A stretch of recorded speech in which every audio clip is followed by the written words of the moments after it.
আসসালামু আলাইকুম। ABC world নিউজে আপনাকে স্বাগত। শুরুতেই সংবাদ শিরোনাম, পরে বিস্তারিত। পুরোদমে ইসরায়েল, ফিলিস্তিন, ইরান, হিজবুল্লাহ যুদ্ধ চলছে। জানিয়ে দিব আমাদের হাতে থাকা সর্বশেষ গুরুত্বপূর্ণ আপডেট আন্তর্জাতিক সংবাদ। হানিয়া হত্যার বদলা নিয়ে যে হুঁশিয়ারি দিলেন ইরানির প্রেসিডেন্ট। জানিয়ে দিব মোসাদের সদর দপ্তরে হিজবুল্লাহর ভয়ঙ্কর হামলা। আরো জানিয়ে দিব ইরান পশ্চিম এশিয়া অঞ্চলে শান্তি ও স্থিতিশীলতা চাই বলছে এরদোয়ান। এবং আরো থাকছে মধ্যপ্রাচ্যকে সর্বাত্মক যুদ্ধের দিকে ঠেলে দিচ্ছে ইসরায়েল। এবং আরো জানিয়ে দিব দ্বিরাষ্ট্রীয় সমাধান, ফিলিস্তিনে স্থায়ী শান্তি নিশ্চিতের উপায় বলছে বাইডেন। এদিকে লেবাননের উত্তেজনা কমাতে ইরানের প্রেসিডেন্টকে ম্যাক্রোর অনুরোধ। সর্বশেষ জানিয়ে দিব চূড়ান্তভাবে হিজবুল্লাহর বিজয় হবে বলছে ইরানের সর্বোচ্চ নেতা। শুনছিলেন সংবাদ শিরোনাম, এরপর বিস্তারিত। তার আগে অনুরোধ থাকবে, ভিডিওটি যদি ভালো লেগে থাকে ভিডিওটিতে একটি লাইক এবং কমেন্ট করে জানিয়ে দিন ভিডিও সম্পর্কে আপনার মূল্যবান মতামত, এবং আরো কমেন্ট করে জানিয়ে দিন ভিডিওটি আপনি কোথা থেকে দেখছেন এবং শুনছেন।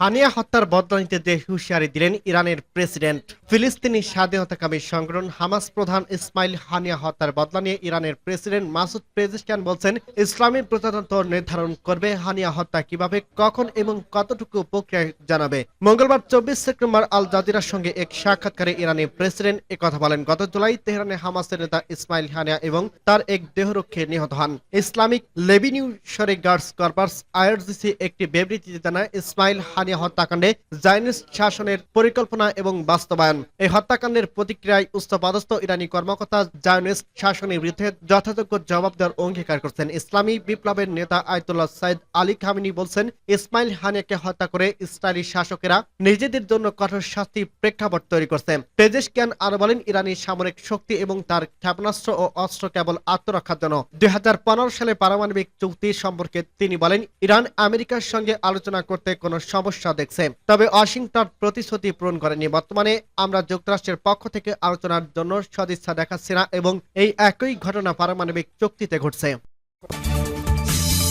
মোসাদের সদর দপ্তরে হিজবুল্লাহর রকেট হামলা। তেল আবিবে অবস্থিত ইসরায়েলি গোয়েন্দা সংস্থা মোসাদের সদর দপ্তরে হামলা চালিয়েছে হিজবুল্লাহ। বুধবার 25 সেপ্টেম্বর এক বিবৃতিতে এই তথ্য জানিয়েছে দলটি। রয়টার্সের খবরে বলা হয়েছে, হিজবুল্লাহ বুধবার জানিয়েছে যে তারা তেল আবিবের কাছে মোসাদের সদর দপ্তর লক্ষ্য করে রকেট হামলা চালিয়েছে। সম্প্রতি হিজবুল্লাহ নেতাদের হত্যা ও তাদের সদস্যদের যোগাযোগ ডিভাইস বিস্ফোরণের প্রতিবাদে এই হামলা চালিয়েছে তারা। ইসরায়েলের সামরিক বাহিনী জানিয়েছে, হিজবুল্লাহর হামলা ইসরায়েলের অর্থনৈতিক, রাজনৈতিক তেল আবিব সতর্কীকরণ সাইরেন বেজে উঠছে।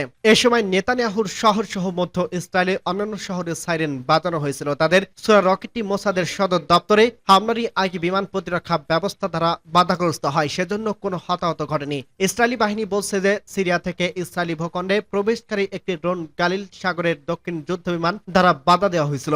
লেবাননে ইরান সমর্থিত হিজবুল্লাহর সম্প্রতি ইসরায়েলের শত শত ক্ষেপণাস্ত্র এবং রকেট নিক্ষেপ করছে। এতে দক্ষিণ লেবাননের সীমান্তে কয়েক মাস ধরে চলার সংঘর্ষ তীব্রতর হয়ে উঠছে। সূত্র রয়টার্স।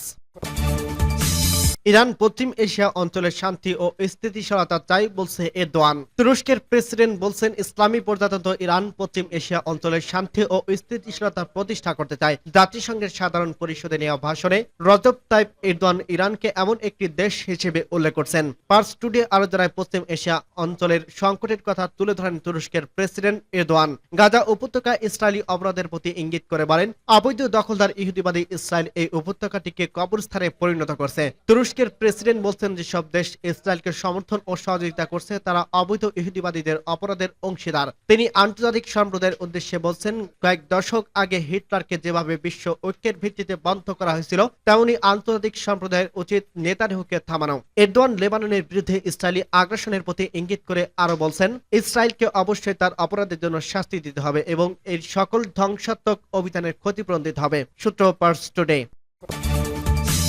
মধ্যপ্রাচ্যকে সর্বাত্মক যুদ্ধের দিকে ঠেলে দিচ্ছে ইসরায়েল। মধ্যপ্রাচ্যকে সর্বাত্মক যুদ্ধের দিকে ঠেলে দিচ্ছে ইসরায়েল। এক যৌথ বিবৃতিতে এমন মন্তব্য করছেন মিশর, ইরাক এবং জর্ডানের পররাষ্ট্রমন্ত্রীরা। বুধবার টাইমস অব ইসরায়েলের খবরে বলা হয়েছে, মিশর, ইরাক ও জর্ডানের পররাষ্ট্রমন্ত্রীরা লেবাননের বিরুদ্ধে ইসরায়েলের আগ্রাসনের নিন্দা করে একটি বিরল যৌথ বিবৃতি দিয়েছেন। তারা সতর্ক করে বলছেন যে ইসরায়েল মধ্যপ্রাচ্যে এই অঞ্চলকে সর্বাত্মক যুদ্ধের দিকে ঠেলে দিচ্ছে। নিউ ইয়র্কের জাতিসংঘ সাধারণ পরিষদে এক বৈঠকের পর জারি করা বিবৃতিতে মন্ত্রী ফিলিস্তিনিরা বলেন এই অঞ্চলে বিপজ্জনক বাক বদল কেবল গাজা ইসরায়েলের আগ্রাসন থামানোর মধ্য দিয়েই হতে পারে। সূত্র টাইমস অফ ইসরায়েল।